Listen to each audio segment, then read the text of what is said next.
ರಾಜಕೀಯ ಹಾಗೂ ಪ್ರಮುಖ ಸುದ್ದಿಗಳ ಬಗ್ಗೆ ಹೇಳ್ತೇನೆ. ನಾನು ಶ್ವೇತಾ. ನೀವು ಸುದ್ದಿಯಾನದ ಸಬ್ಸ್ಕ್ರೈಬರ್ ಆಗೋದಕ್ಕೆ ಮರಿಬೇಡಿ.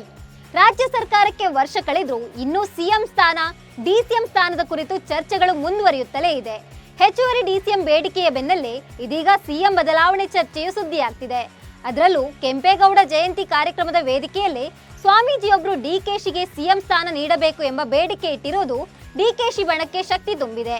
ಈ ನಡುವೆ ಡಿಸಿಎಂ ಹಾಗೂ ಸಿಎಂ ಸ್ಥಾನದ ವಿಚಾರವಾಗಿ ಕಾಂಗ್ರೆಸ್ನಲ್ಲಿ 4 ಬಣಗಳಾಗಿರೋದು ಸ್ಪಷ್ಟವಾಗಿ ಗೋಚರಿಸುತ್ತಿದೆ.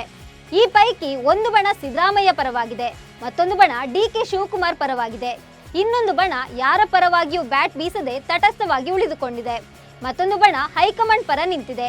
ಇದೀಗ ರಾಜ್ಯ ಕಾಂಗ್ರೆಸ್ನಲ್ಲಿ 4 ಬಣಗಳು ಹುಟ್ಟಿಕೊಂಡಿರೋದು ಭಾರಿ ಕುತೂಹಲ ಮೂಡಿಸಿದೆ. ಹಾವೇರಿಯ ಗುಂಡೇನಹಳ್ಳಿ ಬಳಿ ಭೀಕರ ಅಪಘಾತ ಸಂಭವಿಸಿದೆ. ಈ ಅಪಘಾತದಲ್ಲಿ 13 ಮಂದಿ ದಾರುಣವಾಗಿ ಸಾವನ್ನಪ್ಪಿದ್ದಾರೆ. ರಸ್ತೆ ಅಪಘಾತದಲ್ಲಿ ಮೃತಪಟ್ಟ 13 ಜನರ ಕುಟುಂಬಗಳಿಗೆ ಮುಖ್ಯಮಂತ್ರಿ ಸಿದ್ದರಾಮಯ್ಯ ಅವರು ತಲಾ 2 ಲಕ್ಷ ರೂಪಾಯಿ ಪರಿಹಾರ ಘೋಷಣೆ ಮಾಡಿದ್ದಾರೆ. ದೆಹಲಿಯಲ್ಲಿ ನಡೆದ ಸುದ್ದಿಗೋಷ್ಠಿಯಲ್ಲಿ ಮಾತನಾಡಿದ ಸಿಎಂ, ಮಕ್ಕಳು ಸೇರಿ 13 ಜನರು ಸಾವನ್ನಪ್ಪಿದ್ದಾರೆ. ಮೃತರ ಆತ್ಮಕ್ಕೆ ಶಾಂತಿ ಸಿಗಲಿ ಎಂದು ಪ್ರಾರ್ಥಿಸುತ್ತೇನೆ. ತಮ್ಮವರನ್ನ ಕಳೆದುಕೊಂಡ ದುಃಖ ತಪ್ತ ಕುಟುಂಬಗಳಿಗೆ ನನ್ನ ಸಂತಾಪಗಳು ಎಂದು ಮುಖ್ಯಮಂತ್ರಿಗಳು ಸಂತಾಪ ಸೂಚಿಸಿ ಮೃತರ ಕುಟುಂಬಕ್ಕೆ ತಲಾ 2 ಲಕ್ಷ ನೀಡುತ್ತೇವೆ ಅಂತ ಹೇಳಿದ್ರು.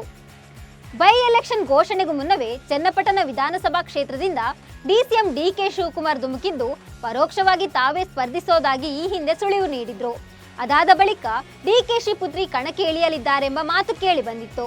ಅದೆಲ್ಲದಕ್ಕೂ ಈಗ ಡಿಕೆ ಶಿವಕುಮಾರ್ ತೆರೆ ಎಳೆದಿದ್ದಾರೆ. ಈ ಕುರಿತಾಗಿ ಟ್ವೀಟ್ ಮಾಡಿರುವ ಡಿಸಿಎಂ ಡಿಕೆ ಶಿವಕುಮಾರ್, ತಮ್ಮ ಕುಟುಂಬದ ಯಾವುದೇ ಸದಸ್ಯರು ಚುನಾವಣಾ ರಾಜಕೀಯಕ್ಕೆ ಬರುವ ಪ್ರಶ್ನೆಯೇ ಇಲ್ಲ. ಈ ಬಗ್ಗೆ ನಾನು ಬಹಳ ಹಿಂದೆಯೇ ಸ್ಪಷ್ಟಪಡಿಸಿದ್ದೇನೆ. ಆದರೂ ಈ ಬಗ್ಗೆ ಆಗಾಗ ಸೃಷ್ಟಿಯಾಗುವ ವದಂತಿಗಳಿಗೆ ಯಾರು ಕಿವಿ ಕೊಡಬಾರದು ಎಂದು ವಿನಂತಿಸುತ್ತೇನೆ ಅಂತ ಹೇಳಿದ್ದಾರೆ. ಜಾರ್ಖಂಡ್ ಮಾಜಿ ಮುಖ್ಯಮಂತ್ರಿ ಹೇಮಂತ್ ಸೊರೇನ್ಗೆ ಹೈಕೋರ್ಟ್ ಜಾಮೀನು ಮಂಜೂರು ಮಾಡಿದೆ. ಅಕ್ರಮ ಹಣ ವರ್ಗಾವಣೆ ಆರೋಪದ ಮೇಲೆ ಸೋರೆನ್ ಅವರನ್ನ ಜಾರಿ ನಿರ್ದೇಶನಾಲಯ ಜನವರಿ 31ರಂದು ಬಂಧಿಸಿತ್ತು. ನಕಲಿ ದಾಖಲೆ ಸೃಷ್ಟಿಸಿ ರಾಂಚಿಯಲ್ಲಿ ಕೋಟ್ಯಾಂತರ ಮೌಲ್ಯದ 8.86 ಎಕರೆ ಭೂಮಿಯನ್ನು ಸ್ವಾಧೀನಪಡಿಸಿಕೊಳ್ಳುವ ಯೋಜನೆ ಹೊಂದಲಾಗಿತ್ತು ಅಂತ ಇಡಿ ಆರೋಪಿಸಿದೆ. ಇದೀಗ ಈ ಪ್ರಕರಣದಲ್ಲಿ ಹೇಮಂತ್ ಸೊರೇನ್ಗೆ ಜಾಮೀನು ಮಂಜೂರಾಗಿದೆ. ಅಪರಾಧದಲ್ಲಿ ಸೋರೆನ್ ತಪ್ಪಿತಸ್ಥರಲ್ಲ ಅಂತ ಜಾರ್ಖಂಡ್ ಹೈಕೋರ್ಟ್ ತೀರ್ಪು ನೀಡಿದೆ. ರೇಣುಕಾ ಸ್ವಾಮಿ ಕೊಲೆ ಕೇಸ್ನಲ್ಲಿ ಜೈಲು ಪಾಲಾಗಿರುವ ನಟ ದರ್ಶನ್ ಯಾರು ಕೂಡ ಜೈಲಿನ ಬಳಿ ಬರಬೇಡಿ ಅಂತ ಅಭಿಮಾನಿಗಳಲ್ಲಿ ಮನವಿ ಮಾಡಿದ್ದಾರೆ. ಜೈಲಿನಿಂದಲೇ ಜೈಲಾಧಿಕಾರಿಗಳ ಮೂಲಕ ಅಭಿಮಾನಿಗಳಿಗೆ ಸಂದೇಶ ರವಾನಿಸಿರುವ ದರ್ಶನ್, ಜೈಲಿನ ಬಳಿ ಬಂದು ನನ್ನ ಭೇಟಿಗೆ ನೀವು ಕಾಯುವುದು, ನನ್ನ ಭೇಟಿಗೆ ಅವಕಾಶ ಸಿಗದೆ ನಿರಾಶೆಯಿಂದ ವಾಪಸ್ ಹೋಗೋದು ಬೇಡ. ಜೈಲಿನ ನಿಯಮಗಳ ಪ್ರಕಾರ ಅಭಿಮಾನಿಗಳ ಭೇಟಿ ಅಸಾಧ್ಯ ಅಂತ ದರ್ಶನ್ ಮನವಿ ಮಾಡಿಕೊಂಡಿದ್ದಾರೆ. ನಟ ದರ್ಶನ್ ರನ್ನ ಸುಮಲತಾ ಅಂಬರೀಶ್ ತಮ್ಮ ದೊಡ್ಡ ಮಗ ಅಂತಾನೆ ಹೇಳ್ತಾ ಬಂದಿದ್ರು. ಸುಮಲತಾ ಎಲ್ಲಿ ಹೋದ್ರು, ಏನೇ ನಿರ್ಧಾರ ತೆಗೆದುಕೊಂಡ್ರು ದರ್ಶನ್ ಜೊತೆಗೆ ಇರ್ತಿದ್ರು. ಅವರ ರಾಜಕೀಯ ಜೀವನದ ನಿರ್ಧಾರಗಳಲ್ಲೂ ದರ್ಶನ್ ಜೊತೆಗೆ ಸಾಥ್ ಕೊಡ್ತಿದ್ರು. ಆದ್ರೆ ಈಗ ದರ್ಶನ್ ಕೊಲೆ ಕೇಸ್ನಲ್ಲಿ ಸಿಲುಕಿಕೊಂಡು ಜೈಲು ಪಾಲಾಗಿದ್ದಾರೆ.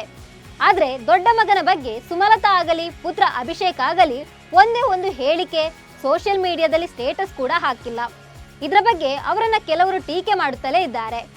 ಈ ನಡುವೆ ಸುಮಲತಾ ಅವರು ತಮ್ಮ ಇನ್ಸ್ಟಾಗ್ರಾಮ್ನಲ್ಲಿ ರೆಬಲ್ ಸ್ಟಾರ್ ಅಂಬರೀಶ್ ಜೊತೆಗಿರುವ ಅಭಿಷೇಕ್ ಫೋಟೋವೊಂದನ್ನು ಹಂಚಿಕೊಂಡಿದ್ದು, ಇದಕ್ಕೆ ಆಲ್ವೇಸ್ ಅಂದ್ರೆ ಎಂದೆಂದಿಗೂ ಅಂತ ಬರೆದಿದ್ದಾರೆ.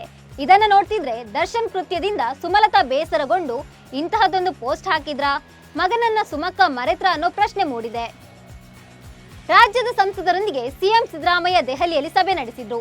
ಈ ವಿಚಾರದ ಬಗ್ಗೆ ಮಾತನಾಡಿದ ಸಿಎಂ, ರಾಜ್ಯಕ್ಕೆ ಬರಬೇಕಿರುವ ಯೋಜನೆಗಳ ಬಗ್ಗೆ ಚರ್ಚೆ ನಡೆಸಿದ್ದೇವೆ. ರಾಜ್ಯದ ಯೋಜನೆಗಳನ್ನು ಸಂಸತ್ ಸದಸ್ಯರ ಗಮನಕ್ಕೆ ತರಲಾಗಿದೆ. ಪಕ್ಷಭೇದ ಮರೆತು ಕರ್ನಾಟಕದ ಒಳಿತಿಗಾಗಿ ನಿಲ್ಲುವ ಪ್ರಯತ್ನ ಮಾಡುತ್ತೇವೆ ಅಂತ ಸಂಸದರು ಹೇಳಿದ್ದಾರೆ ಅಂತ ತಿಳಿಸಿದ್ರು. ಕಾಂಗ್ರೆಸ್ ನಾಯಕ ನಗರಾಭಿವೃದ್ಧಿ ಸಚಿವ ಬೈರತಿ ಸುರೇಶ್ ಹಾಗೂ ಬಿಜೆಪಿ ನಾಯಕ ಶಾಸಕ ಎಸ್ಆರ್ ವಿಶ್ವನಾಥ್ ಬೀಗರಾಗುತ್ತಿದ್ದಾರೆ. ವಿಶ್ವನಾಥ್ ಮಗಳನ್ನ ಬೈರತಿ ಸುರೇಶ್ ಪುತ್ರ ಮದುವೆಯಾಗುತ್ತಿದ್ದಾರೆ. ಸುರೇಶ್ ಪುತ್ರ ಸಂಜಯ್ ಹಾಗೂ ವಿಶ್ವನಾಥ್ ಪುತ್ರಿ ಅಪೂರ್ವ ನಡುವೆ ಕಾಲೇಜು ದಿನಗಳ ಸಮಯದಲ್ಲಿ ಉತ್ತಮ ಸ್ನೇಹವಿತ್ತು. ಆ ಬಳಿಕ ಇಬ್ಬರು ಪರಸ್ಪರ ಪ್ರೀತಿಸಿದ್ರಂತೆ. ಇದೀಗ ಇವರಿಬ್ಬರ ಪ್ರೀತಿ ಮದುವೆ ಹಂತಕ್ಕೆ ಬಂದಿದ್ದು, 2 ಕುಟುಂಬದ ಸಮ್ಮತಿ ಮೇರೆಗೆ ಮದುವೆ ನಿಶ್ಚಯ ಮಾಡುವ ಬಗ್ಗೆ ಮಾತುಕತೆ ನಡೆಸಲಾಗಿದೆ ಎಂಬ ಮಾಹಿತಿ ಲಭ್ಯವಾಗಿದೆ. ರೇಣುಕಾ ಸ್ವಾಮಿ ಪವಿತ್ರ ಗೌಡಗೆ ಅಶ್ಲೀಲ ಸಂದೇಶ ಕಳುಹಿಸಿದ್ದ ಎಂಬ ಕಾರಣಕ್ಕೆ ದರ್ಶನ್ ಅಂಡ್ ಟೀಮ್ ಕೊಲೆ ಮಾಡಿತ್ತು. ಇದೀಗ ಆರೋಪಿಗಳು ಜೈಲು ಪಾಲಾಗಿದ್ದಾರೆ. ಆದ್ರೆ ಈಗ ಅದೇ ದರ್ಶನ್ ಅಭಿಮಾನಿಗಳು ಸೋನು ಗೌಡ ಅವರಿಗೂ ಅವಾಚ್ಯವಾಗಿ ಬೈದು ಸಂದೇಶಗಳನ್ನ ಕಳುಹಿಸಿದ್ದಾರೆ ಎಂಬ ಆರೋಪ ಕೇಳಿ ಬಂದಿದೆ.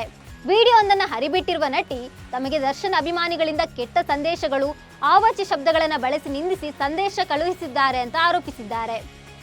ದೆಹಲಿ ವಿಮಾನ ನಿಲ್ದಾಣದ ಟರ್ಮಿನಲ್ 1ರ ಮೇಲ್ಛಾವಣಿ ಕುಸಿತಕ್ಕೆ ನರೇಂದ್ರ ಮೋದಿ ನೇತೃತ್ವದ ಸರ್ಕಾರವನ್ನ ಕಾಂಗ್ರೆಸ್ ದೂಷಿಸಿದೆ. ದೆಹಲಿಯಲ್ಲಿ ಭಾರೀ ಮಳೆಯ ನಡುವೆ ಟರ್ಮಿನಲ್ 1ರ ಮೇಲ್ಛಾವಣಿ ಕುಸಿದು ಒಬ್ಬ ವ್ಯಕ್ತಿ ಸಾವಿಗೀಡಾಗಿದ್ದು 5 ಗಾಯಗೊಂಡಿದ್ದಾರೆ. ಪ್ರಧಾನಿ ಮೋದಿಯವರ ಆಡಳಿತದಲ್ಲಿ ಭಾರತವು ವಿಶ್ವದರ್ಜೆಯ ಮೂಲ ಸೌಕರ್ಯವನ್ನು ಹೊಂದಿದೆ ಎಂಬ ಮೋದಿಯವರ ಹೇಳಿಕೆಗೆ ಈ ಅಪಘಾತ ಕಪ್ಪು ಚುಕ್ಕಿ ಅಂತ ಮಲ್ಲಿಕಾರ್ಜುನ ಖರ್ಗೆ ಹೇಳಿದ್ದಾರೆ. ಮೋದಿಯವರ 10 ವರ್ಷಗಳ ಸುದೀರ್ಘ ಆಡಳಿತದಲ್ಲಿ ಅಪಘಾತಗಳನ್ನು ಪಟ್ಟಿ ಮಾಡಿದ ಖರ್ಗೆ ಈ ನಿದರ್ಶನಗಳು ಮೋದಿಯವರ ಹೇಳಿಕೆಗಳಲ್ಲಿ ಎಷ್ಟು ಸತ್ಯ ಎಂಬುದನ್ನು ತೋರಿಸುತ್ತದೆ ಅಂತ ಹೇಳಿದ್ದಾರೆ. ಮತ್ತೊಂದು ಕಡೆ ಈ ಅಪಘಾತವನ್ನು ಸರ್ಕಾರ ಗಂಭೀರವಾಗಿ ಪರಿಗಣಿಸುತ್ತಿದೆ ಅಂತ ಕೇಂದ್ರ ನಾಗರಿಕ ವಿಮಾನಯಾನ ಸಚಿವ ರಾಮ್ ಮೋಹನ್ ನಾಯ್ಡು ಕಿಂಜರಾಪು ಹೇಳಿದ್ದಾರೆ. ಇವಿಷ್ಟು ಇವತ್ತಿನ ಪ್ರಮುಖ ಸುದ್ದಿಗಳು. ನಮಸ್ಕಾರ.